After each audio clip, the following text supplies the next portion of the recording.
Krishna Krishna Krishna Hare Hare Hare Rama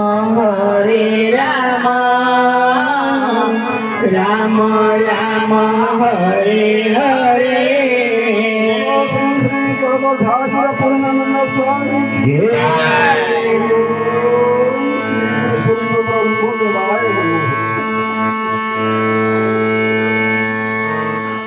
ଆଜ୍ଞା ମୁଁ ଏରିଆକୁ ଆସିଲାଣି 5-6 ଥର ଆସିଲି କଣ କହୁଛି ବୁଝିଯିବେ କି ନାହିଁ ଆଉ ସେଥିପାଇଁ ବହୁତ ଦୁଃଖିତ ଆମର ତ ଓଡ଼ିଆ ପାଠ ଆସୁନି ଇଂଲିଶ ପାଠ ପଢ଼ୁଛି ଆଜି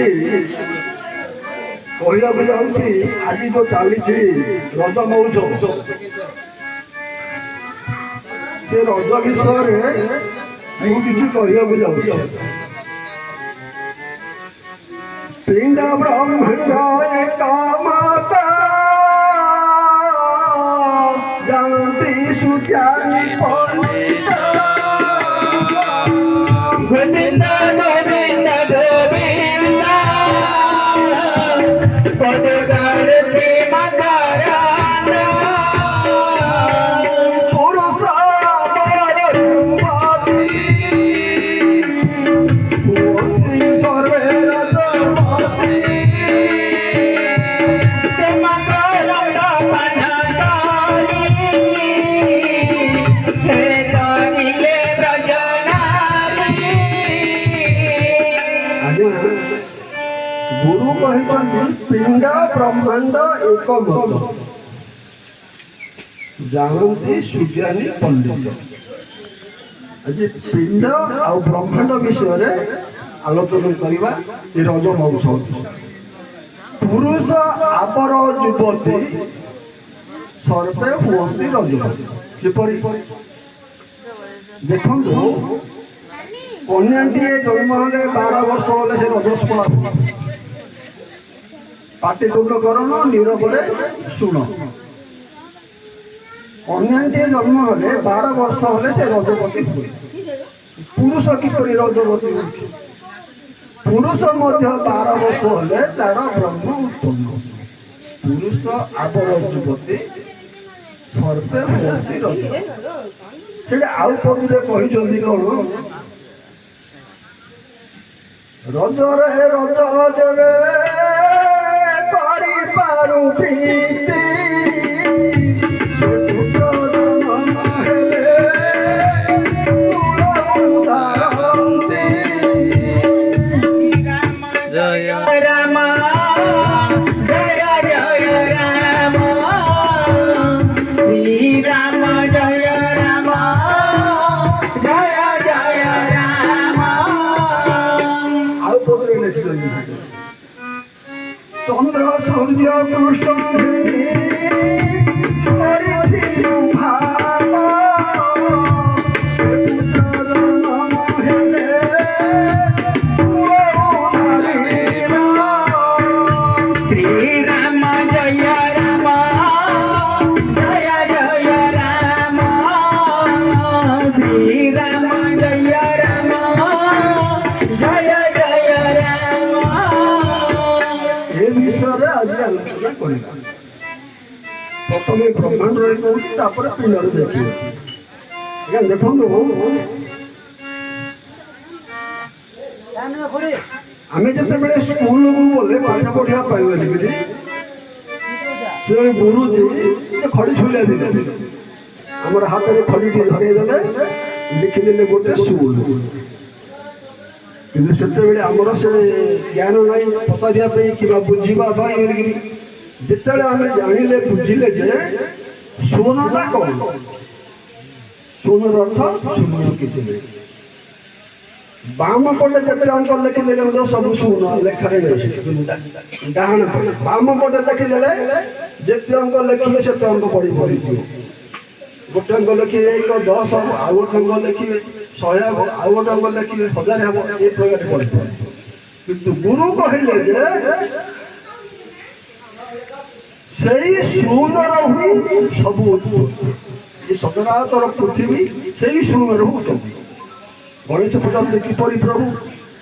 ଏବେ ଶୂନ ଗଣେଶ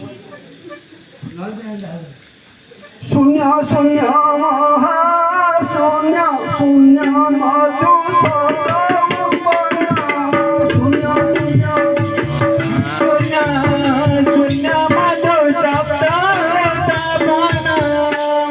ଶବ୍ଦ ମଧୁରୀ ନିରାକାର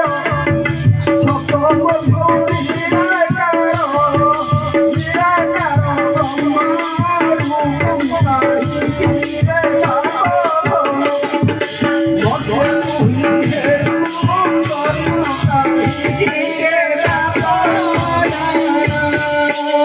মতে হইলু কাহিনী রে বাপরা দণ্ডিবকার সমরে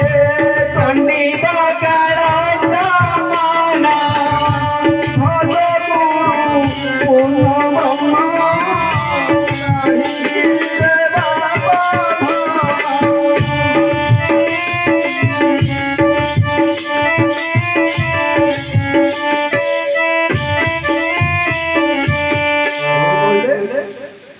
শূন্য শূন্য মহাশূন্য তিনিটি শূন্য বিষୟରେ କହିଲେ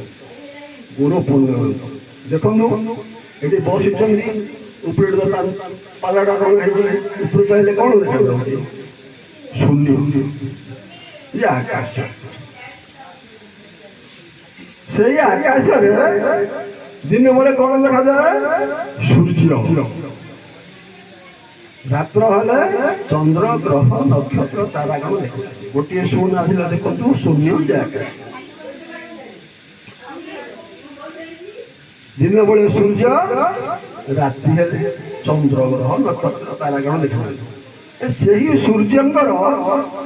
ଆଉ ଗୋଟିଏ ନାମ ହେଉଛି କ'ଣ ସନାତନ ଆଉ କହୁଛନ୍ତି ସନାତନ ଧର୍ମ ବା ହିନ୍ଦୁ ଧର୍ମ ହିନ୍ଦୁକୁ ବିଚ୍ଛେଦ କଲେ ହି ପ୍ଲସ୍ ଇନ୍ଦୁ ହିର ଅର୍ଥ ହିମାଂଶୁ ସୂର୍ଯ୍ୟଙ୍କର ଆଉ ଗୋଟିଏ ନାମ ଇନ୍ଦୁର ଅର୍ଥ ଚନ୍ଦ୍ର ସୂର୍ଯ୍ୟ ଚନ୍ଦ୍ର ଆଜ୍ଞା ଏ ହେଉଛନ୍ତି ଆମର ଜୀବନ୍ତ ଠାକୁର ଗୁରୁ ପୂର୍ଣ୍ଣାନନ୍ଦ କହିଛନ୍ତି ଏଇ ସୂର୍ଯ୍ୟ ଆଉ ଚନ୍ଦ୍ର ଏ ସୂର୍ଯ୍ୟ ଚନ୍ଦ୍ର ଥିଲା ଯାକ ଏଇ ଜୀବିତ ଅଛି ଏ ସୂର୍ଯ୍ୟ ଚନ୍ଦ୍ର ବନ୍ଦ ହେଇଗଲେ ଆଉ ନାହିଁ ସନାତନ ଧର୍ମ ବୁଝି ଯାଇଛି ତେବେ ସେହି ସୂର୍ଯ୍ୟଙ୍କର ରଶ୍ମିରୁ କୁହୁଡ଼ି ଯାକ ଆପଣମାନେ ଦେଖିଥିବେ ରାତିରେ ଯିବା ସକାଳୁ ଗଲା ଆସି ରାସ୍ତାଘାଟ ଦେଖାଯିବନି ସୂର୍ଯ୍ୟଙ୍କର ରଶ୍ମି ଜଳୀୟ ବାଷ୍ପ କରିକିରି କୁହୁଡ଼ି ଆକାରରେ ସେ କ'ଣ କରେ ଶୂନ୍ୟକୁ ଚାଲିଯାଏ ମନେ ରଖନ୍ତୁ ଗୋଟିଏ ଶୂନ ଆସିଛି ସେ ଶୂନ୍ୟକୁ ଜଳୀୟ ବାଷ୍ପ ହେଇକି ଚାଲିଯାଏ ଶୂନ୍ୟରେ କ'ଣ ହୁଅନ୍ତି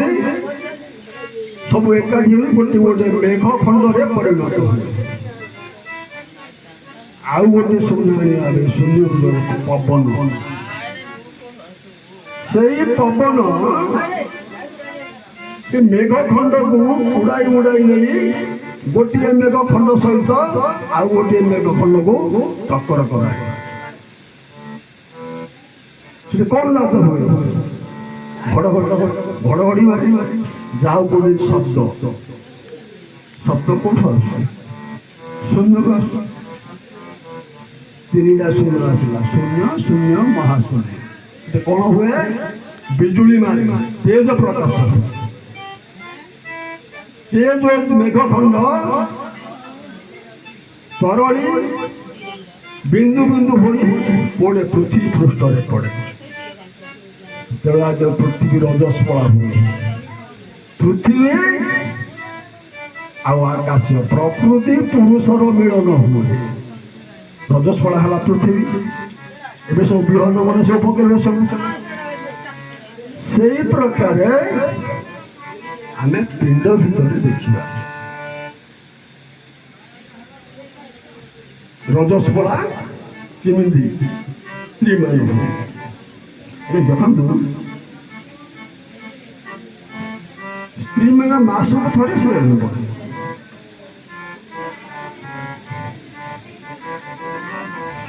ଆଉ ପୁରୁଷମାନେ ତ ନିତ୍ୟ ସ୍ନାନ କରନ୍ତି, କିଏ ଥରେ ସ୍ନାନ କରେ, କିଏ ଦୁଇ ଥର ସ୍ନାନ କରେ, କିଏ 3 ଥର ସ୍ନାନ କରେ। କିନ୍ତୁ ଆମର ପଦରେ ଆସୁଛି ଗଙ୍ଗା ଯମୁନା ସରସ୍ୱତୀ ଏ ତିନି ହେଲେ ରଜବତୀ। ଗୋବିନ୍ଦ ଗୋବିନ୍ଦ ଗୋବିନ୍ଦ ପଦଗାଳୁଛି ମକରାନ୍ଦ। ଏ ତିନି ବିଚାରନ୍ତି ମନ ବାରୁଣୀ ପଡ଼ିବ ଗୋବିନ୍ଦ। ସେ ମକରାନ୍ଦ ପାନ କରି ଧୀରେ ଧୀରେ ଜଗହାରି। ଭକ୍ତମାନେ ମେଳ ହେବେ ଦର୍ଶନ କରିବା ଭିଡ଼। ସେ ମକରାନ୍ଦ ସବର ମନମୟ ନିରନ୍ତର। ଗଙ୍ଗା ଯମୁନା ସରସ୍ୱତୀ ଏ ତିନି ହେଲେ ରଜବତୀ। ଏ ତିନି ବିଚାରନ୍ତି ମନ ବାରୁଣୀ ପଡ଼ିବ କୋଉଦିନ? କୋଉଦିନ କେତେବେଳେ କଣ କହୁଛନ୍ତି? ଆଉ କେମିତି ସ୍ନାନ କରିବେ କେତେବେଳେ? ଦୋସ୍ତାନେ ଇନ୍ଦ୍ର ନବର୍ଷନ୍ତି ସେସ୍ଥାନେ ସ୍ନାନ କରନ୍ତି। ଗୋବିନ୍ଦ ଗୋବିନ୍ଦ ପଦଗାଳୁଛି ମକରାନ୍ଦ। କୋଉଠି ଇନ୍ଦ୍ର ନବର୍ଷନ୍ତି ସତରାତନ ପୃଥିବୀରେ? ପ୍ରତ୍ୟେକ ଜାଗାରେ ତ ଇନ୍ଦ୍ର ଜଳ ବର୍ଷା କରୁଛି। ସେମିତିର ଜାଗା କୋଉଠି ଅଛି? କୋଉଠି ଅଛି? ଯିବ ଯିବା ଆସିବା କାଳେ ଏସବୁ ଭକ୍ତେ ଅମର ହେଲେ। ଗୋବିନ୍ଦ ଗୋବିନ୍ଦ ଗୋବିନ୍ଦ ପଦଗାଳୁଛି ମକରାନ୍ଦ। ଯିବ ଯିବା ଆଉ ଆସିବା ସମୟରେ ଏସବୁ ଘଟେ। ଏ ତିନି ନଦୀଙ୍କର ବାରୁଣୀ ପଡ଼େ। ସେତେବେଳେ ସ୍ନାନ କରନ୍ତି କିପରି? ଆଜ୍ଞା ଦେଖନ୍ତୁ, ଇଏ ଶରୀରଟି ଯେତେବେଳେ ଉତ୍ପନ୍ନ ହେଲା, ଗଙ୍ଗା ଯମୁନା ସରସ୍ୱତୀ ତିନି ଧାର ଏକତ୍ର ହୋଇ ପବନ ବହି ଆସିଛି। ସେ ପବନ ବିନ୍ଦୁକୁ ଧରି ଆସି ମା ଗର୍ଭରେ ସ୍ଥାପନା କରିଛି। ସେତେବେଳେ କ'ଣ ଇନ୍ଦ୍ରିୟମାନେ ଥିଲେ କି? ଯେତେବେଳେ ମା ଗର୍ଭରେ ଥିଲା ସନ୍ତାନ, ସେତେବେଳେ ତାର ଇନ୍ଦ୍ରିୟମାନେ ଥିଲା କି? ସେ ଖାଇବାର ଜାଣୁଥିଲା ନା ପିସାବ କରୁଥିଲା, ନା ଝାଡ଼ା ଯାଉଥିଲା, ନା ଶୁଣୁଥିଲା, ନା ଦେଖୁଥିଲା, ନା କ'ଣ? କିଛି ନାହିଁ। କେତେବେଳେ ଇନ୍ଦ୍ରିୟମାନେ ଲାଗିବେ ତାକୁ? ଯେତେବେଳେ ଜନ୍ମ ହବ। ତାର ନାହିଟି କଟା ହେଇଗଲେ, କାରଣ ସେ ମା ଗର୍ଭରେ ଥିବା ସମୟରେ ସବୁ ତ ବନ୍ଦ ଥାଏ, କିନ୍ତୁ ନାଭି ତାରଟା ଖୋଲା ଥାଏ। ମାର ନାଭିକୁ ସନ୍ତାନର ନାଭି ଗୋଟେ ନାଡ଼ ଗୋଟେ ଲାଗିଛି। ସେ ନାଭି ଦ୍ୱାରା, ସେ ନାଡ଼ ଦ୍ୱାରା ମା ଯାହା ଖାଦ୍ୟ ଖାଏ ସେ ରସକୁ ସେ ସେବନ କରୁଥାଏ। କିନ୍ତୁ ଆଉ ସବୁ ଦ୍ୱାର ଥାଇ ମଧ୍ୟ ସବୁ ବନ୍ଦ ଥାଏ। ଯେତେବେଳେ ମର୍ତ୍ତ୍ୟକୁ ପଳେଇ ଆସିଲା, ନାଭିଟି କଟା ହେଇଗଲା, ତାକୁ ଆଉ ସେ ରସ ମିଳିଲାନି, ମାର ସେ ରସ। ସେତେବେଳେ ସେ କ୍ରନ୍ଦନ କରୁଛି, କୁଆଁ କୁଆଁ ହେଇକି କାନ୍ଦୁଛି। ସେତେବେଳେ କ'ଣ ହେଲା? ପୁଅର ମୁଖରେ ଲେମ୍ବୁ ରସ ଟିକେ ଦିଆ ହେଇଗଲା। ମାର ସ୍ତନ ରସ ପାଟିରେ ବାଜିଗଲା। ଯେତେବେଳେ ସେ ରସ ବାଜିଗଲା, ସବୁ ଜାଗା ଦ୍ୱାର ଖୋଲିଗଲା। ଆଖି ଦେଖିଲା ସମସ୍ତେ, କାନ ଶୁଣି ପାରିଲା, ପାଟି ତ ଖାଇବାକୁ ଇଚ୍ଛା ହେଲା, ପିସାବ ହେଲା, ଝାଡ଼ା ହେଲା। ସେଠୁ ଆଜ୍ଞା ଇନ୍ଦ୍ରିୟମାନେ ତାକୁ ଆକର୍ଷଣ କଲେ। ଖାଇଲା କି ଖାଇବାଠୁ ତାକୁ ଇନ୍ଦ୍ରିୟମାନେ ଆକର୍ଷଣ କଲେ। ଇନ୍ଦ୍ରିୟ କୋଉଠୁ ଉତ୍ପତ୍ତି ହେଉଛି? କାମ। କାମରୁ ସିଆଡ଼େ ସେ ସମୟ ଆସିଲେ ତାକୁ ସେ ଇନ୍ଦ୍ରିୟମାନେ ତାକୁ ଆକର୍ଷଣ ହୁଏ। କାମରୁ ହିଁ ଶତ୍ରୁମାନେ ଉତ୍ପତ୍ତି ହୁଏ। ତେବେ ଏଠି କୋଣ ରହିଲା ଯିବ ଯିବା ଆସିବା କାଳେ ଆଉ ଗଲା ଆସି କିପରି ଏ ଶରୀରରୁ ଜୀବାତ୍ମା ଚାଲି ଯାଉଛି ସେତେବେଳେ କଣ ହଉଛି ଆଉ ଇନ୍ଦ୍ରିୟ ମାନେ ରହନ୍ତିନି ସେତେବେଳେ ମଳଦ୍ୱାର ବନ୍ଦ ହେଇଯାଏ ବିଶ୍ୱାସରେ ବନ୍ଦ ହେଇଯାଏ ପାଟି ଥାଏ କିଛି କହିପାରେ ନାହିଁ କିନ୍ତୁ ଖାଇପାରେ ନାହିଁ ଆଖି ଅଛି ଦେଖୁଛି ବୁଲୁ କିନ୍ତୁ ଆଉ ସେ ଦେଖିପାରୁନି କାନ ଅଛି ଆଉ ଶୁଣୁଛି କିଛି ସବୁ ଶୁଭୁନି ସବୁ ଇନ୍ଦ୍ରିୟ ମାନେ ଛାଡ଼ିକି ଚାଲି ସେଇଠି ଆଉ ଇନ୍ଦ୍ରିୟ ମାନେ ଯେଉଁ ସ୍ଥାନେ ଇନ୍ଦ୍ର ନ ବସନ୍ତି ସେ ସ୍ଥାନେ ସ୍ନାନ କରନ୍ତି ସେଇଠି ଆଜ୍ଞା ରଜଭୂତି ଯିବା ଆସିବା କାଳେ ଏସବୁ ଘଟେ ଅବହେଳା ଏଇଟା କଣ ହେଲା ପୁରୁଷ ଆମର ଯୁବତୀ ସର୍ବେ ହୁଅନ୍ତି ରଜପତି ପ୍ରଥମରେ କୁହାଯାଇଛି ତାପରେ କଣ କୁହାହେଲା ରଜରେ ରଜ ଯେବେ କରିପାରୁ ପ୍ରୀତି ସେ ପୁତ୍ର ଜନ୍ମ ହେଲେ କୂଳ ଉଦ୍ଧାରନ୍ତି ଆଉ ଗୋଟିଏ ପଦ ଲେଖା ହେଇଛି ଚନ୍ଦ୍ର ସୂର୍ଯ୍ୟ କୃଷ୍ଣ ଘେନି କରିଥିବ ଭାବ ସେ ପୁତ୍ର ଜନ୍ମ ହେଲେ କୂଳ ଉଦ୍ଧାର କରିବ ଯାହାକି ଗୁରୁପୁତ୍ର ମଧ୍ୟ ଶୁଣିନଥିବେ କି ଶୁଣିବା ପାଇଁ ଚାହିଁନଥିବେ ସେ ବିଷୟଟି ମୁଁ ଆଜି କହିଦେଉଛି ମନ ଦେଇ ଶୁଣୁଛୁ ଥରେ ମଧ୍ୟ ମୁଁ କହିଛି ମଧ୍ୟ ଏ ବିଷୟଟା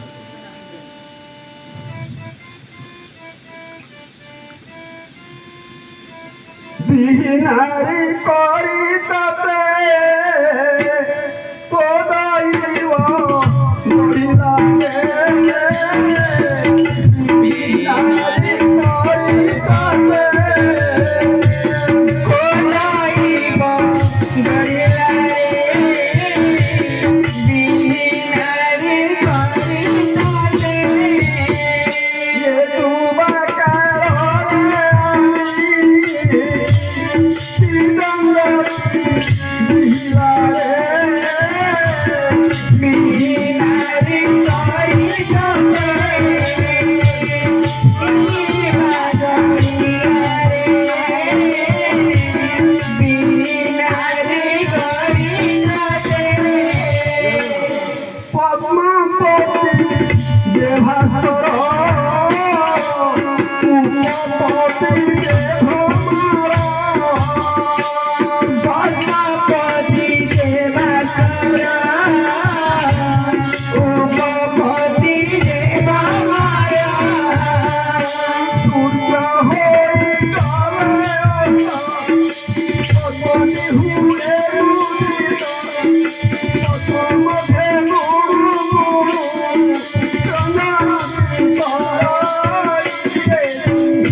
ପଦ୍ମର ହେଉଛି ଦୁଇଟା ଆପଣମାନେ ଦେଖିବେ ଗୋଟେ ପଦ୍ମ ଫୁଟୁଥାଏ ସୂର୍ଯ୍ୟ ଉଦୟ ହେଲେ ପଦ୍ମଟି ପ୍ରଥମ ପତି ହେଉଛି କି ସୂର୍ଯ୍ୟ ଉଦୟ ହେଲେ ପଦ୍ମଟି ଫୁଟେ ଭ୍ରମର କୋଉଠି ବୁଲୁଥିବ ସେ ଦେଖିବ ପଦ୍ମ ଫୁଟିଲା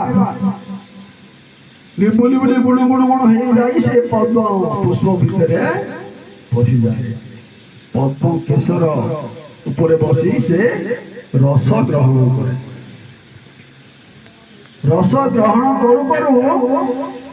କେତେବେଳେ ସେ ସୂର୍ଯ୍ୟ ଅସ୍ତ ହେଇଯାନ୍ତି ତାର ଆଉ ମନକୁ ଛୁଇଁଲେ ତାକୁ ନିଶା ହେଇଗଲା ରସ ଖାଉଛି ଆଉ ସୂର୍ଯ୍ୟ ଅସ୍ତ ହେଇଛନ୍ତି ପଦ୍ମଟି ମୁଦ୍ରିତ ହେଇଯାଇଛି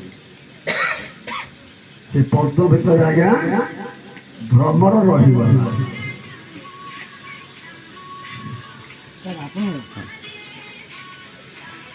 ଦେଖନ୍ତୁ ପଦ୍ମର ହେଲା ଦିଟା ଏଇଟା ଆମେ ଭିତରକୁ ଆସିବା ପିଣ୍ଡ ଭିତରକୁ ଯାହାକି 10 ଦଳ ପଦ୍ମ ତାର ଦିଟା ପତି ଗୋଟିଏ ପତି ହଉଛି ପରମ ଆଉ ଗୋଟିଏ ହଉଛି ବିନ୍ଦୁ ପରମ ବିନ୍ଦୁକୁ ଧରି ଯାଇ 10 ଦଳ କମଳରେ ପ୍ରବେଶ କଲା ସେତେବେଳେ ପୁରୁଷ ଆମ ରଜପତି ସର୍ବେ ହୁଅନ୍ତି ରଜପତି ରଜପତି ହେଇଥିବା ଯୋଗୁଁ ସେ ବ୍ରହ୍ମଟି ସ୍ଥାପନ ହେବ ଏଇଟା ଆଜ୍ଞା ରହିଛି ଗୋଟେ ସମୟ ଏଇଟା କୁହାଯିବନି ଗୁରୁଙ୍କ ମୁଖରୁ ପାଇବେ ଯାହାକି ଚନ୍ଦ୍ର ସୂର୍ଯ୍ୟ କୃଷ୍ଣ ଘେନି କରିଥିବୁ ଯଦି ଜ୍ଞାନ ଅର୍ଜନ କରିଥିବ ସେ ନିଶ୍ଚୟ ବୁଝିଯିବ ଏଇ ଯୋଉ ବିଷୟଟି କହିଲା ପଦ୍ମ ବିଷୟଟି ପଦ୍ମ କେତେବେଳେ ଫୁଟୁଛି ଆଉ କେତେବେଳେ ସେ ମୁଦ୍ରିତ ହଉଛି ଭ୍ରମର ଯାଇକିରି ଭିତରେ ବସୁଛି ଭ୍ରମର ସେଇଟା ବାନ୍ଧି ହେଇକି ରହିଯାଉଛି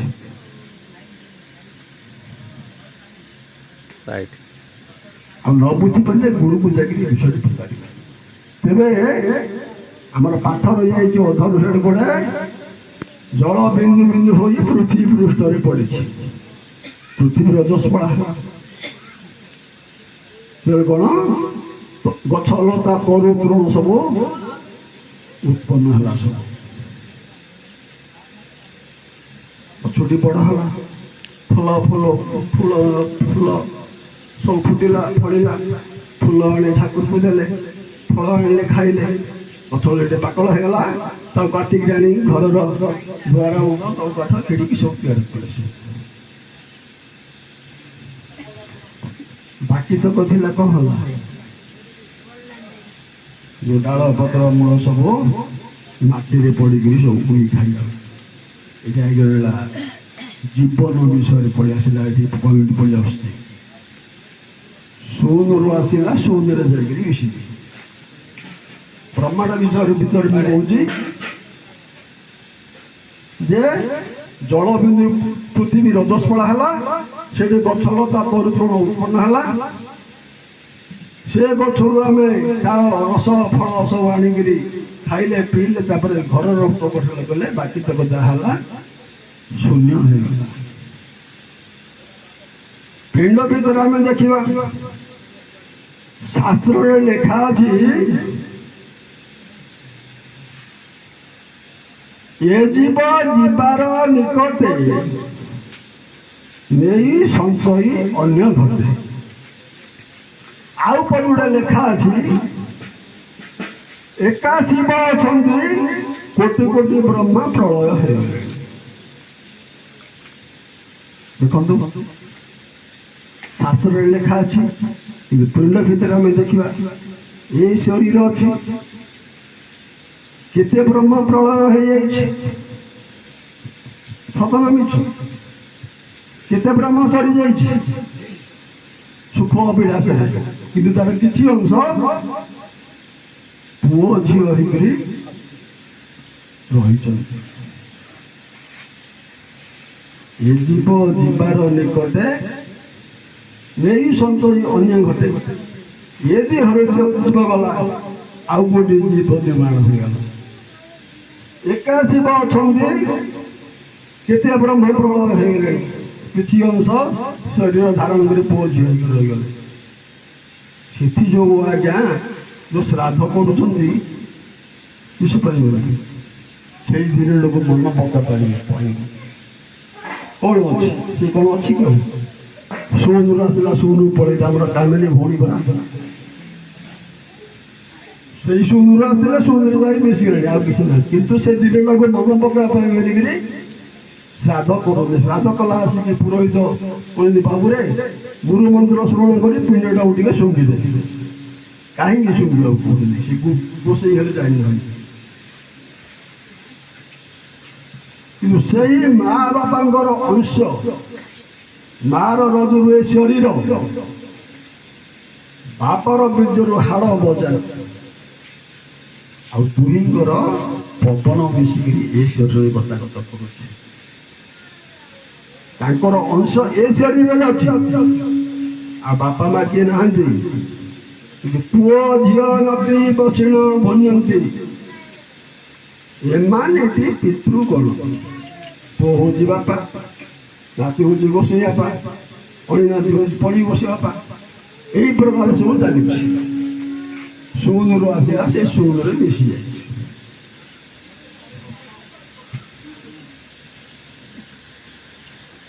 ଆଉ